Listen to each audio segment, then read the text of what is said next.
এই যে দেখেন উল্টা পথে কিভাবে আসতেছে। আরে ভাই এইভাবে অ্যাক্সিডেন্ট হয়, এইভাবেই অ্যাক্সিডেন্ট হয়েছে। এইভাবেই আজকে দুইজন মুমূর্ষু অবস্থায় গেছে। আপনি কেন উল্টা পথে আসলেন? হ্যাঁ, আপনার সামনে যে কোনো গাড়ির নিচে পড়ে যেতে পারে। ব্যাগ পড়ে গেছে, আপনার এই ব্যাগ এমনি পাবেন না। উল্টা পথে আইছেন মানে ব্যাগ খুঁজতে আইছেন, দেখবেন 80-90 স্পিডে গাড়ি আছে, স্পট ডেট হয়ে যাবেন। এই আজকে দুইজন শেষ হয়েছে এইভাবে আসার কারণে। এইভাবে 300 ফিটে আইসেন না উল্টা পথে। আপনার প্রয়োজনে আপনি ঘুরাইয়া নিয়ে তারপরে এই দিক দিয়ে আপনি কিনার দিয়ে দেখতে দেখতে যান। এমনি তো আপনি ব্যাগ পাবেন না, ব্যাগ নাই। এগুলো পড়লে তো থাকে না। ভাই জীবনটা তো অনেক মূল্যবান। একটা ব্যাগ খুঁজতেছেন, আপনি উল্টো পথ দিয়ে যাইতেছেন, রিস্ক আপনার। মানে দুর্ঘটনা এইগুলো এইভাবে এই পর্যন্ত যত ঘটছে 300 ফিটে সব এইভাবেই ঘটছে।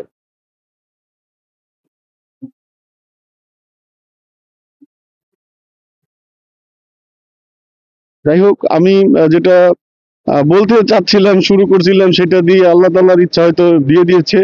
উল্টা পথে যে কেউ এই 300 ফিট রোডে, ওয়ান ওয়ে রোডে উল্টা পথে চলে আসলে, আর আপনি আমি ধরেন আমি আমার রাইট ট্র্যাকে আছি, আমার উল্টা পথে চলে আসলো হঠাৎ করে একটা গাড়ি, সে স্লোলি আসলো, কিন্তু আমার স্পিড 80, 90, 100, 120।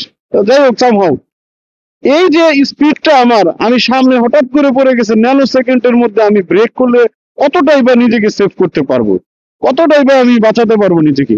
কোনোভাবেই সম্ভব না। তা আমি বলবো, এই যে গতকালকে যে প্রাইভেট কারটা উল্টা ভাবে এসেছিল, দুইটা ছেলে মুমূর্ষু অবস্থায় আছে, একজন আইসিইউতে আছে আর একজন মুমূর্ষু অবস্থাতে আছে।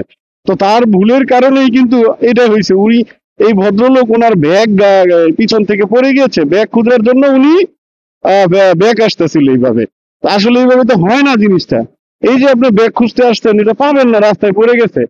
যদি আপনার অ্যাড্রেস ম্যাড্রেস লেখা থাকে তাহলে যে কেউ আপনারা দিয়ে দিবে। তা আসলে এই কাজ করা উচিত না। আমি এই জন্য বারবার বলি যে যাই হোক বন্ধুরা, আসসালামু আলাইকুম, সবাই কেমন আছেন? আমি আবুল কালাম আজাদ, আমি রিয়াজ হান বিডি থেকে আপনাদের সাথে আবারও সংযুক্ত হয়েছি অনেকদিন পরে। আমি রেগুলারলি ভিডিও দিতে পারছি না, কারণ আমি কিছুদিন আগে অসুস্থ ছিলাম, হাসপাতালে ভর্তি ছিলাম। বর্তমানে আমার ছোট মেয়েটাও হাসপাতালে ভর্তি। যাই হোক, আলহামদুলিল্লাহ সে একটু ভালো অবস্থানে আছে। আমার মন মানসিকতা তেমনটা ভালো না, ইউটিউবে রেগুলারলি ভিডিও দিতে হয়, নাহলে রিচ ডাউন হয়ে যায়। আমি দেখলাম আমার রিচ ডাউন হয়ে গিয়েছে, যার কারণে একটা ভিডিও বানানো। তো আমি ভিডিওটা বেশি বড় করব না, কারণ আমার এই শীতের আগমন হয়ে গিয়েছে। ইতিমধ্যে আপনারা যারা আহ, শহর থেকে একটু শহরের বাইরে যারা থাকেন তারা বুঝতে পারবেন, কিংবা শহরে যারা 10 তলার উপরে, 15 তলার উপরে ছাদ আছে, সেখানে গেলে বুঝতে পারবেন কেমন শীতল পরিবেশ।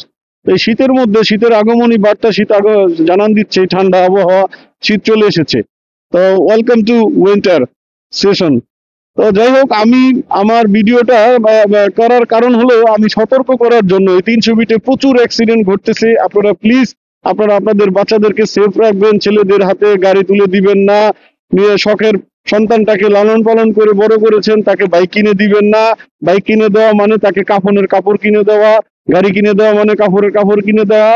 সে বড় হোক, ম্যাচুরড হোক, টাকা ইনকাম করুক, নিজের টাকায় গাড়ি চালাক, প্রফেশনাল কাজে ব্যয় করুক, বুঝতে পারবে সে কিরকম তার আচার আচরণ। আমার বাবা যদি আমাকে সেই সময়, যদি আমাকে যখন আমি ইনকাম করিনি, আমি স্টুডেন্ট লাইফে, আমাকে যদি এই ধরনের জিনিস দিয়ে দিত, তাহলে আমিও সেম একই কাজ করতাম। কারণ বয়সের তো ভাই, এটা এরকম করে বয়সের দোষের কারণে। তো বাবা মার সচেতন থাকতে হবে, যতই রাগারাগি করুক, যতই যাই কিছু করুক, এই আবদার পূরণ করবেন না। আমি সবাইকে সেই ভাবে অনুরোধ করব।